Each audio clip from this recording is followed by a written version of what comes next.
The more you can do in the realms of heaven in a non-cognitive way, the easier it is to enjoy life on earth without being pressured and be at rest, not working hard to try and do something to fulfill some obligation or duty, but feeling free to enjoy life and doing most of what you need to do as a son in the spirit realm, multidimensionally, without affecting the natural realm. Now, there are obviously things I'm doing like this and the mentoring sessions I do and the Patreon teaching thing I did last night, all those things. Yeah, I do them in real time because I'm connecting with people also in real time.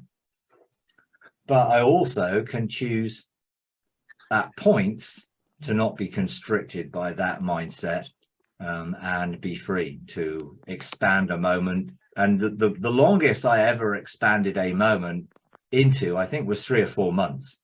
And I did 3 or 4 months of ministry into the angelic realm, and then came back at that same moment as if that moment had never happened other than that moment. And I remembered the 3 or 4 months of stuff I'd done, but it was only a moment of time, because every moment of time contains every moment of time potentially.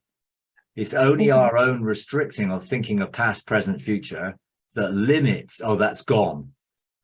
If I live in this moment, I can choose to expand that moment to 3 months and come back to that moment as if no time had passed and had 3 months worth of activity or whatever I need.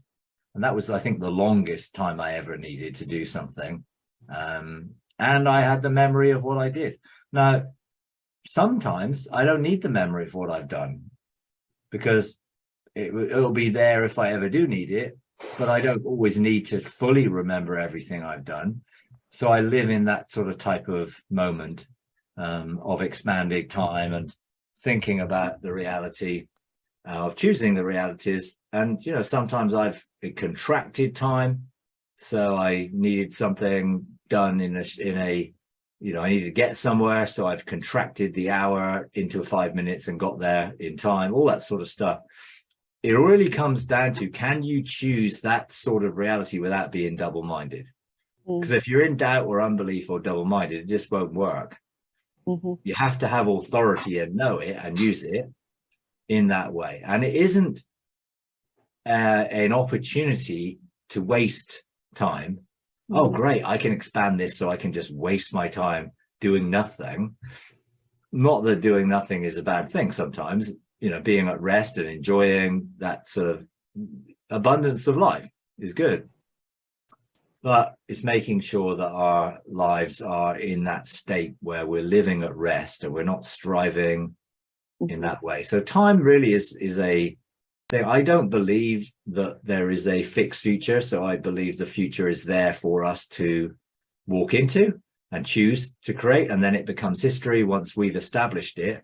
I don't think there's a fixed future that's already existing, because then my choice is taken away, because I can't choose. If it's always going to be that way, then I can't choose to be involved, or if I am or not, you know, and that sort of thing. So I don't think a fixed future exists, but I do think God lives outside of time and space within the eternal realm, and therefore everything is now, and therefore things are continually being adapted and outworked to enable God's desire for the future to be fulfilled.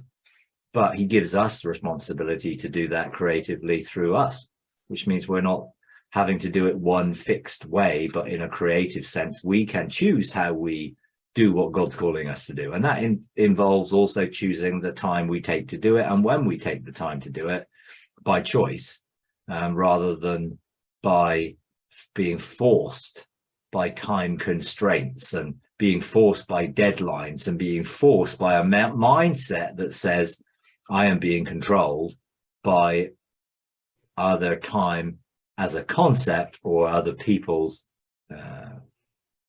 pressurizing me to do certain things. So you've got to be in that place of rest, and then everything flows out of that place of rest, really, when it comes to time.